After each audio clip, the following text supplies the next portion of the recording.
Hi guys, welcome to study Gauss. तो आज हम बात करेंगे एस्टेरॉयड्स के बारे में। एस्टेरॉयड्स क्या होते हैं, कहाँ पे पाए जाते हैं और कैसे ये बनते हैं, इन सब चीज़ों के बारे में पूरे डिटेल में हम बात करेंगे। ओके, और इसके साथ साथ एक जो रिसेंट एस्टेरॉयड है जिसका नाम है 1998 OR2। ये एस्टेरॉयड जो अभी रिसेंटली अर्थ से गुजरा है, अर्थ के पास से, इस एस्टेरॉयड के बारे में भी पूरे डिटेल में हम बात करेंगे। ओके, और अगर आप लोगों को ये वीडियो यूजफुल लगे then do like, share and subscribe to study Gauss. So let's start. So 29 April 2020 को, यानी कि यस्टरडे, एक एस्टेरॉयड जिसका नाम था 1998 OR2 अर्थ के पास से गुजरा है अभी रिसेंटली। ये सबसे बड़ा अब तक का एस्टेरॉयड है और इस एस्टेरॉयड का नाम 1998 OR2 इस वजह से पड़ा है क्योंकि इसको फर्स्ट टाइम आइडेंटिफाई किया गया था 1998 में। ओके, और ये जो एस्टेरॉयड है ये सन के ऑर्बिट में ऑर्बिट करता है नॉर्मली, ठीक है। और एक ऑर्बिट कंप्लीट करने में, सन के अराउंड एक ऑर्बिट इसको कंप्लीट करने में 3 इयर्स और 8 मंथ का टाइम लगता है। तो मतलब बेसिकली ये जो अर्थ है, अर्थ के पास से 4 साल में एक बार ही अर्थ के पास से गुजरता है।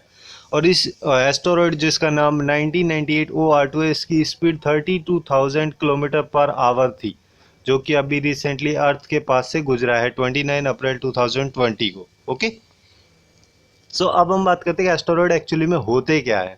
ठीक है, एस्टेरॉयड बेसिकली नॉर्मली सारे एस्टेरॉयड जो होते हैं वो सन के अराउंड में ऑर्बिट करते हैं, ठीक है।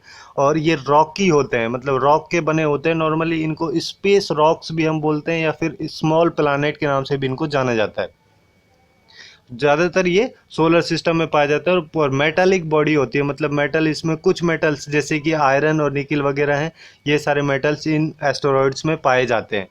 और इनका कोई एटमॉस्फेयर नहीं होता है, एस्टेरॉयड्स का कोई अपना एटमॉस्फेयर नहीं होता है। और अब तक 150 एस्टेरॉयड्स डिस्कवर किए जा चुके हैं कि इतने एस्टेरॉयड्स अभी हैं सोलर सिस्टम में। ओके, और कभी कभी ये जो एस्टेरॉयड्स हैं ये दो एस्टेरॉयड्स मिलके भी बनते हैं, जब इनको बाइनरी बोलते हैं। जैसे कि दो रॉक होती हैं बड़ी बड़ी, वो दोनों सबमर्ज होके एक बन जाती हैं, ठीक है। और इस रॉक को हम बाइनरी बोलते हैं। इसमें दोनों रॉक जो होती हैं इर्रेगुलर शेप की होती हैं और फिर एक रेगुलर या फिर इर्रेगुलर शेप का एक एस्टेरॉयड कंबाइंडली बनाती है। ओके, और अगर इनकी बात करें कि स्पेस में कहाँ पे लोकेटेड हैं, तो नॉर्मली जो एस्टेरॉयड्स हैं ये स्पेस में एस्टेरॉयड बेल्ट में पाए जाते हैं। एस्टेरॉयड बेल्ट मतलब कि एक जो डोनट शेप की रिंग होती है, इस टाइप से, जैसे डोनट होता है हमारा, उस टाइप की जो रिंग होती है, उस रिंग में ये पाए जाते हैं। और वो जो डोनट एस्टेरॉयड बेल्ट जो है वो बेसिकली जो दो प्लैनेट हैं, जुपिटर और मार्स, उन दोनों का जो ऑर्बिट है उसमें एस्टेरॉयड बेल्ट पाई जाती है। ओके, और उस एस्टेरॉयड बेल्ट में ही ये मेटालिक या फिर रॉकी शेप के जो एस्टेरॉयड्स हैं, इरेगुलर या रेगुलर शेप के जो एस्टेरॉयड्स हैं, ये सब वहाँ पे पाए जाते हैं। ओके, और इनकी अगर हम ऑर्बिट की अगर हम बात करें, ठीक है, तो एस्टेरॉयड्स का ऑर्बिट जो है वो अप्रॉक्सीमेटली 2 से 4 AU होता है। AU मतलब एस्ट्रोनॉमिकल यूनिट। ये एक यूनिट है, डिस्टेंस या फिर लेंथ की एक यूनिट है, जिसमें ये पता चलता है कि अर्थ से सन की कितनी डिस्टेंस है, उस डिस्टेंस को AU बोलते हैं हम, एस्ट्रोनॉमिकल यूनिट। ये अप्रोक्सीमेटली 150 किलोमीटर की होती है। बट जैसा कि हम जानते हैं कि अर्थ और सन जो है आपस में रोटेट करते रहते हैं, ठीक है। इलिप्टिकल शेप में जब ये रोटेट करते हैं तो ये डिस्टेंस वेरी करती है, ठीक है। जब ये वेरी करती है तो मतलब इसकी रेंज जो है वो अप्रोक्सीमेटली 300 से 600 मिलियन किलोमीटर के आसपास होती है। ओके, तो रफली हम इसको 150 किलोमीटर मिलियन किलोमीटर मान लेते हैं। ये जो एक AU की अगर क्वांटिटी की हम बात करें तो एक AU, एक एस्ट्रोनॉमिकल यूनिट जो है वो अप्रोक्सीमेटली 150 मिलियन किलोमीटर के बराबर होता है। ओके, और इनका ऑर्बिट की अगर हम बात करें, एस्टेरॉयड जो है ये 2 से 4 AU का इनका ऑर्बिट होता है। मतलब कि अगर डिस्टेंस की बात करें तो 300 से 600 मिलियन किलोमीटर की दूरी पे होते हैं ये सन से, ठीक है। यहाँ पे सन के रेस्पेक्ट में बात कर रहे हैं।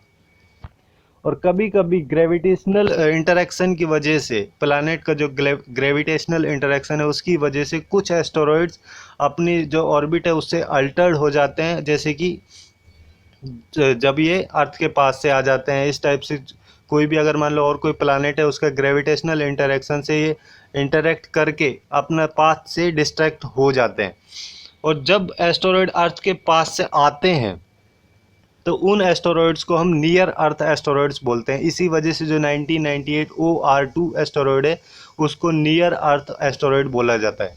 जब कोई एस्टेरॉयड अर्थ के जो ऑर्बिट है, उस ऑर्बिटल पाथ जो अर्थ का है, जैसे यहाँ पे अर्थ है, यहाँ आ जाता है कोई भी एस्टेरॉयड, तो उसको अर्थ क्रॉसर बोलते हैं। मतलब कि जितना ज़्यादा अर्थ के पास में आएगा और अर्थ का जो ऑर्बिट पाथ है उसमें आ जाता है तो उसको हम अर्थ क्रॉसर बोलते हैं। और कुछ जो ऑर्बिट्स एस्टेरॉयड्स होते हैं उन वो काफ़ी हजार्डस हार्मफुल होते हैं। मतलब कि जब होते हैं वो उस केस में जब उनकी जो डिस्टेंस है वो अर्थ से 0.05 AU हो, ठीक है, 0.05 AU हो। AU मतलब एस्ट्रोनॉमिकल यूनिट जो है वो हो। जो एक एस्ट्रोनॉमिकल यूनिट जो थी, जो अभी रिसेंटली जिसके बारे में हम बात करते हैं, वो थी 150 मिलियन किलोमीटर। और अगर उसका 0.05 हो तो उस केस में ये एस्टेरॉयड्स काफ़ी हार्मफुल होते हैं। ओके। और कुछ एस्ट्रोनॉमर्स के अकॉर्डिंग जो ये एस्टेरॉयड्स हैं ये सोलर सिस्टम का जो क्यूपर बेल्ट है उसमें भी पहुंच जाते हैं, और उसके अलावा जो ऑरेट क्लाउड है वहाँ पे भी पहुंच जाते हैं। ठीक है, क्यूपर बेल्ट की अगर हम बात करें, जिसको कि हम एडवर्थ क्यूपर बेल्ट भी बोलते हैं, वो बेसिकली जो सोलर सिस्टम है उसका आउटर सरफेस में होती है एक डिस्क की तरह। जैसे कि आप लोग इस इमेज में यहाँ पे देख सकते हैं, ये जो नेपच्यून है, नेपच्यून का जो ऑर्बिट है उसके बाद वाला जो जगह है, ये वाला, ये जो शेडेड रीजन जो दिख रहा है, इसको हम क्यूपर बेल्ट बोलते हैं। तो इस रीजन तक भी कभी कभी एस्टेरॉयड्स पहुंच जाते हैं। और इसके अलावा जो ओर्ट क्लाउड है, जो कि जो क्यूपर बेल्ट के बाद में जो आइसी ऑब्जेक्ट या आइस के जो ऑब्जेक्ट्स होते हैं उनसे बनी हुई होती है, ठीक है, वहाँ पर भी ये पहुँच जाते हैं। ठीक है, जो ओरेट क्लाउड जो है वो बेसिकली क्यूपर बेल्ट के बाद में होता है और आइस के ऑब्जेक्ट से बना हुआ होता है नॉर्मली। ओके। और अब बात करते हैं कि ये कैसे बनते कैसे हैं, एक्चुअली इनमें क्या क्या पाया जाता है। नॉर्मली जो एस्टेरॉयड्स होते हैं वो इरेगुलर शेप में भी होते हैं, ठीक है, कभी कभी रेगुलर शेप में भी होते हैं। और इनको काफ़ी डिफ़िकल्ट होता है कि स्पेस में कैसे इनको आइडेंटिफाई करें, कैसे स्पॉट किया जाए इनको, क्योंकि ये डार्क मटेरियल के बने हुए होते हैं इस वजह से। और जो एस्टेरॉयड्स होते हैं बेसिकली, जैसे कि मैं पहले बता रहा था कि ये सन के अराउंड में इलिप्टिकल पाथ में ऑर्बिट करते हैं जितने भी सारे एस्टेरॉयड्स होते हैं। ओके। और ये जो एस्टेरॉयड्स जो कि नॉर्मली रॉक के बने होते हैं, बस इनमें कुछ क्ले भी होता है और सिलिकेट की भी कुछ अमाउंट होती है। उसके अलावा कई सारे मेटल्स पाए जाते हैं जैसे निकल और आयरन वगैरह भी। ओके। और कुछ जो एस्टेरॉयड्स होते हैं उनमें काफ़ी प्रीसियस मेटल जो है, प्रीसियस मेटल जैसे कि गोल्ड है, प्लेटिनियम वगैरह है, ये सारे मेटल्स भी इन एस्टेरॉयड्स में, कुछ में, सब में नहीं, कुछ में पाए जाते हैं। ठीक है। और कई सारे जो एस्टेरॉयड्स हैं उनमें कई टाइप की जो मिनरल की जो वैरायटीज़ है, जैसे कि ओलिविन है या फिर पायरोक्सिन है, इस टाइप के जो मिनरल्स हैं इन सब कुछ एस्टेरॉयड्स में पाए जाते हैं। ओके। तो यही थी कुछ इम्पोर्टेंट। ज़्यादातर जो एस्टेरॉयड्स होते हैं उनमें कार्बन की अमाउंट जो होती है वो काफ़ी ज़्यादा होती है। ठीक है। और जिससे ये पता चलता है कि वो सन के जो एलिमेंटल कंपोजिशन जो होती है उससे ही काफ़ी सिमिलर होते हैं। ओके। और जो ये एस्टेरॉयड्स होते हैं ये कॉमेट से बिल्कुल अलग होते हैं। ठीक है, कॉमेट जो होते हैं, कॉमेट्स जिनको हम बोलते हैं, उनमें बेसिकली एक टेल टाइप से होती है, पूंछ जैसे कि इस टाइप की शेप में होता है कॉमेट। ओके। और ये कॉमेट जो है बेसिकली आइस और डेब्रिस से बनते हैं। मतलब जो आइस वहाँ पे होती है और उसके अलावा जो स्पेस में जो डेब्रिस होता है उन दोनों के सबमिलेटिंग से बनते हैं। मतलब कि जैसे जैसे आइस और ये जो डेब्रिस जो है जो सन के पास में जाते हैं, जब इनका सबमिलेशन होता है तो तब जाके एक कॉमेट बन पाता है। ओके। और बट जैसे कि हम पहले बात कर चुके हैं, एस्टेरॉयड्स जो होते हैं वो नॉर्मली रॉक से बनते हैं। तो इस वजह से जो कॉमेट्स और एस्टेरॉयड्स हैं वो काफ़ी डिफरेंट हैं दोनों। और बट कुछ एस्ट्रोनॉमर्स ने ये भी आइडेंटिफाई किया है कि जो कुछ एस्टेरॉयड्स हैं उनमें टेल्स भी होती है।